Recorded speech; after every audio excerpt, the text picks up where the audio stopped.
Celebramos hoy el primer domingo de Cuaresma y la Cuaresma, los domingos de Cuaresma, me refiero a los domingos de Cuaresma, las lecturas tienen una particularidad que las hace distintas a los domingos del tiempo ordinario. Los domingos del tiempo ordinario, el Evangelio y la primera lectura tienen una conexión temática casi siempre o siempre, de alguna manera. A veces es un poquito más difícil encontrarla, pero siempre hay una temática que se conecta, repito, entre el Evangelio y la primera lectura. En el caso de la Cuaresma no hay esa conexión temática. Hoy y todos los domingos del tiempo, todos los primeros domingos del tiempo de Cuaresma, siempre vamos a escuchar el relato sobre las tentaciones de Jesús.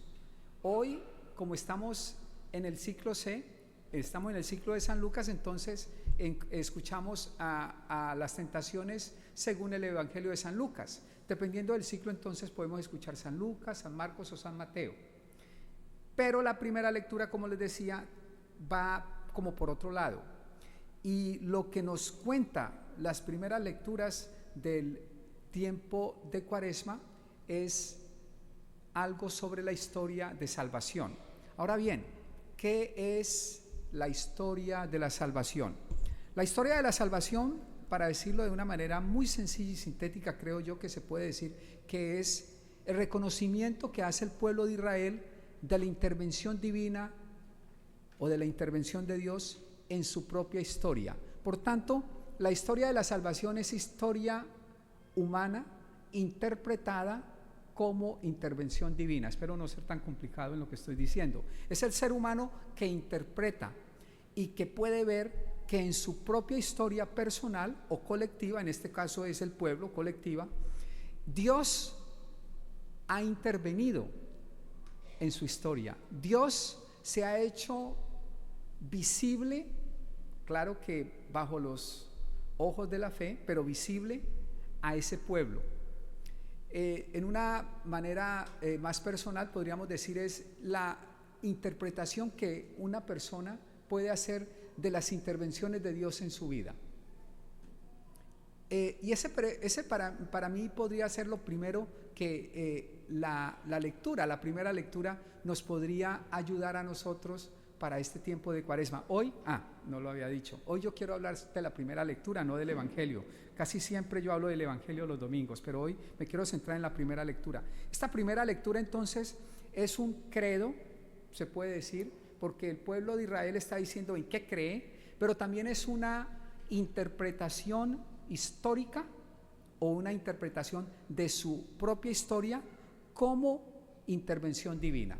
El pueblo de Israel, y eso es bellísimo porque en la Biblia se ve por toda ella, como el pueblo de Israel es un pueblo que es sensible a reconocer que Dios entra en su vida como pueblo, en su historia como pueblo. Podríamos decir entonces que una persona bíblica o una persona con la sensibilidad bíblica es una persona que es sensible a reconocer cómo Dios entra en su propia historia. Es una persona entonces que reconoce la intervención de Dios en su propia historia. Y eso es lo que hace el pueblo de Israel, o lo que se nos dice en el libro del Deuteronomio que hace el pueblo de Israel. Y esas palabras están surgidas o surgen en un contexto litúrgico. Entonces, esa memoria histórica de la intervención de Dios se convierte en momento para alabar a Dios. Se convierte en momento para encontrarse con Dios, hacer una liturgia. ¿Qué es liturgia? La liturgia es todo el andamiaje ritual de la iglesia, en este caso del pueblo de Israel, para adorar a Dios. Entonces, vean cómo es tan importante el reconocer la intervención divina en nuestra vida. Solo así podremos venir acá y encontrar algo para alabar a Dios, material para dar gracias a Dios, material para levantar nuestro espíritu al Señor. Muy bien, ¿qué dice el pueblo? El pueblo reconoce que sin Dios y sin esa intervención de Dios, ellos serían nada. Empieza de esta manera esa memoria histórica y de credo. Mi padre, y des en cuenta que el que lo dice no estuvo en ese momento, por tanto el que lo dice está asumiendo esas palabras como si fueran propias, es decir, la historia la hace presente. No sé si soy claro. El que lo pronuncia no estuvo en Egipto y no estuvo con Jacob en Egipto, no fueron hacia el sur y fueron a Egipto, y no estuvo esclavo. El que lo hace o quien pronuncia estas palabras ya está en la tierra prometida, es decir, muchos años después de que esto sucedió. Pero la persona se apropia de esas palabras, las hace suya y dice: mi padre. Fue un arameo errante que bajó a Egipto y se estableció allí con muy pocas personas. Es un reconocimiento de que esos principios del pueblo fueron pequeños, y luego allí es que se hace grande, pero luego creció hasta convertirse en una gran nación, potente y numerosa, y luego caen esclavos, y luego de la opresión dice el narrador: entonces clamamos a Dios, al Señor. ¿Para qué? Pues para que los liberara, y el Señor los escuchó y los libera, los saca de Egipto con mano poderosa y brazo protector, con un terror muy grande entre señales y portentos. Mire que es esa memoria que reconoce cómo Dios interviene de manera poderosa, potente en el pueblo, y dice: nos trajo a este país y nos dio esta tierra que emana leche y miel. Entonces es un reconocimiento de que Dios interviene en su historia comunal o de pueblo y privada, personal, para liberar, para rescatar, y que lo que ellos son y tienen se lo deben a Dios. Es muy importante reconocer entonces cómo Dios interviene en nuestra historia personal, porque en la medida en que más reconozcamos esa intervención divina, más y más reconocemos que lo que tenemos y somos se lo debemos a Dios, que lo que en este momento es cada uno de ustedes y soy yo y tenemos, y no hablo solo de lo material, estoy incluyendo lo material, pero tenemos también como seres humanos. Por eso digo somos del verbo ser, y no tenemos solamente, tenemos y somos. Es decir, todas las posesiones materiales, pero todas las posesiones que no son solo materiales, sino lo que me hacen a mí, lo que yo soy como persona, se lo debo a Dios. Es porque Dios ha intervenido de manera portentosa en mi vida personal y me ha hecho lo que yo soy hoy día. Es muy interesante porque hay mucha gente que quizás no tiene esta sensibilidad, diría yo, y entonces no reconoce que lo que ellos tienen y lo que ellos son es gracias a Dios, y por tanto no tienen por qué dirigirse a Dios, porque Dios no está en la ecuación, no lo pueden ver, se necesita cierta sensibilidad. Y ahora viene a mí yo la verdad no sé si sea cierto que pasó, pero lo escuché hace muchos años, y era cuando yo estaba estudiando filosofía.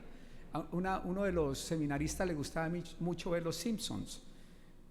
Yo no lo veía, la verdad, ni lo veo todavía, no sé, pero a algunos sí le gusta, y él hablaba de un episodio en la cual se sienta la familia Simpson. Ahora, ¿quién fue el que rezó? No sé, yo creo que fue Bart, ¿no? Ese era el que más salía. ¿Bart o Bart? ¿Cómo se pronuncia? Yo como no lo veo. ¿Bart? ¿Con TH? ¿Con T? ¿Bart? Seguramente el hombrecito fue el que pronunció la oración, porque él era el más con la que salía con ciertas cosas. Parece que se reunían a la mesa la familia Simpson y fueron a dar gracias pues por los alimentos, y dice él, digamos que fue él, pues repito, yo no lo vi, pero decía este muchacho que así había pasado, y dijo: Dios, si es que existes, gracias por nada, porque esto lo conseguimos con nuestro propio trabajo. Esa fue la gracia y la oración que dio Bart a la mesa. Evidentemente hay muchos Bart hoy día,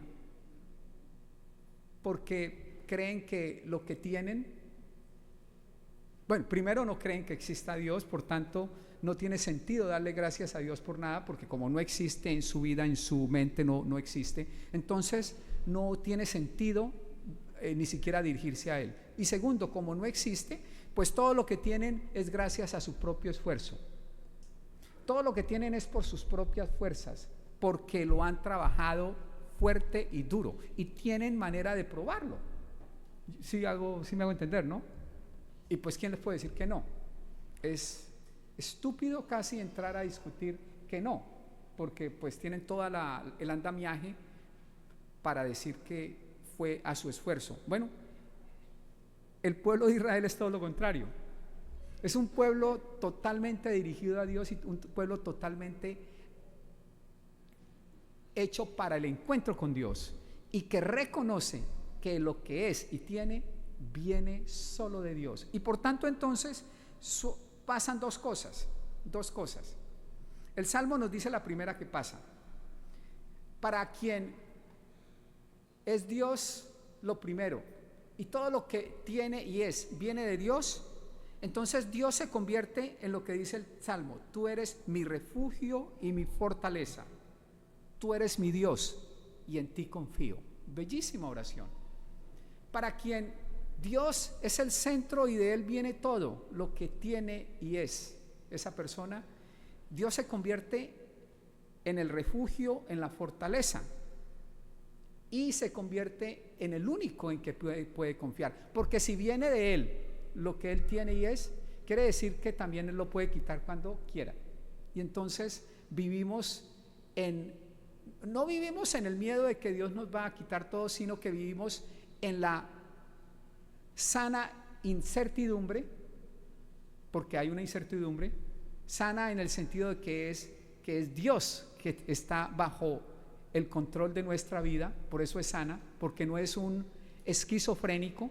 Ahora, si fuera un esquizofrénico, hoy tendríamos un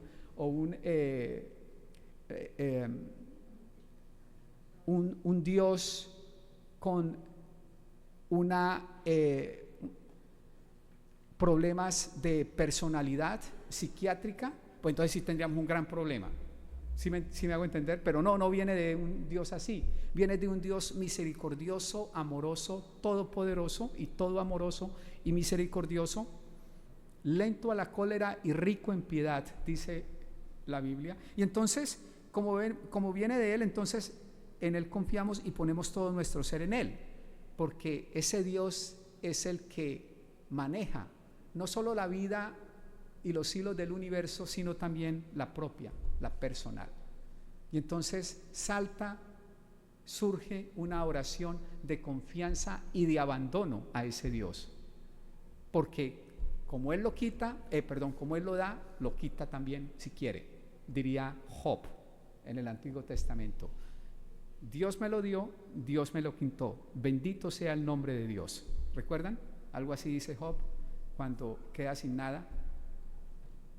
Muy bien, entonces sale del ser humano esa oración de confianza, de abandono total al Señor. Y el Salmo habla de eso precisamente. Solo quería citar esa parte. Pero también surge otra disposición, y ahí ya voy acabando, pues, porque creo yo que nos sirve esto para la Cuaresma. Sirve otra disposición muy importante que la encontramos en la misma primera lectura. La voy a leer. Por eso ahora, mire lo que hace luego de que dice todo, habla toda la intervención divina de lo que ellos son y tienen, gracias a Dios. Dice: por eso ahora yo traigo aquí las primicias de la tierra que tú, Señor, me has dado. Es una sociedad agrícola. La sociedad agrícola vive en la incertidumbre de que siembran y oren y recen para que no haya ni mucha lluvia ni mucho sol, sino la lluvia suficiente y el sol suficiente. Porque si hay una de las dos mucha, pues ahí se jodieron, pues, como decimos en Colombia, se dañó la cosecha. Se dañó la cosecha, se dañó.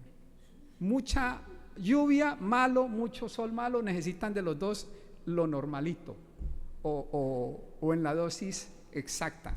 La sociedad agrícola vive en esa incertidumbre, echa y no sabe qué va a pasar y rece y rece y rece. Y entonces, cuando sale la cosecha, el corazón agradecido sabiendo que todo viene de Dios. Este pueblo no tenía tierra y ahora tiene. Y no solo no tenía tierra, sino que no eran nada. Y ahora son algo, ahora la tienen. Y siembran sabiendo que eso se los dio Dios. Y que tiran a la tierra sin saber si va a salir algo, con la confianza solamente de que va a salir algo, porque Dios así lo quiere. Y entonces ofrecen las primicias de la tierra. ¿Qué es las primicias de la tierra? Son los frutos más bonitos. Si ustedes siembran manzanas, pues las mejores manzanas se le ofrecen a Dios. El mejor arroz, la mejor cosecha, lo mejor que le sale de la tierra, se lo ofrecen a Dios porque es un reconocimiento de que es Dios el que se los está dando, y lo mejor se le da a Dios. Bellísimo. Eso es lo que da esa confianza en el Señor y el saber que todo viene de Dios. Pero entonces no es solo lo material, aquí se da una disposición también espiritual. Si yo dije también qué es lo que somos y tenemos, entonces lo que tenemos, lo mejor que tenemos, deberíamos de ofrecérselo a Dios, y lo mejor que somos también. El tiempo de Cuaresma es un tiempo entonces para reconocer eso e intentar hacerlo. Es un tiempo para descubrir entonces cómo Dios entra en mi vida, cómo cambia mi vida, cómo hace mi vida, cómo da cosas a mí, a mi persona, y luego yo tengo que de manera agradecida devolverle a Dios, darle algo a Dios. Yo no voy a decir qué se les puede dar, porque eso sí ya yo quiero que ustedes trabajen esa cabeza que Dios les dio, entre otras cosas. Pónganla y piensen a ver qué les pueden dar, no solo materialmente, sino también en lo que ustedes son. A Dios. Yo no voy a decirles todo, pues, ¿qué tal? En esta Cuaresma, ¿qué es lo que el Señor está pidiendo que ustedes le devuelvan a Él? Porque recuerden, todo lo que ustedes son y tienen viene de Dios. Dios se los ha dado. ¿Qué le está pidiendo Dios a ustedes? ¿O qué deberían ustedes darle a Dios? No solo materialmente, sino también desde su vida como seres humanos en esta Cuaresma. Eso es vivir una Cuaresma bien interesante y bien bonita, me parece a mí. Bueno, pidámosle entonces al Señor que esta celebración de este primer domingo de Cuaresma nos ayude a meditar estos puntitos que ya dije. Hoy no voy a hacer síntesis, ustedes la hacen, por aquello de que esas cabezas se las dio Dios y las tienen que poner a trabajar, entonces yo voy a dejar así por hoy, no hago síntesis hoy. Entonces espero que lo puedan hacer en su vida y que puedan progresar en la vida espiritual cada día. Que así sea, y nos ponemos de pie para profesar nuestra fe.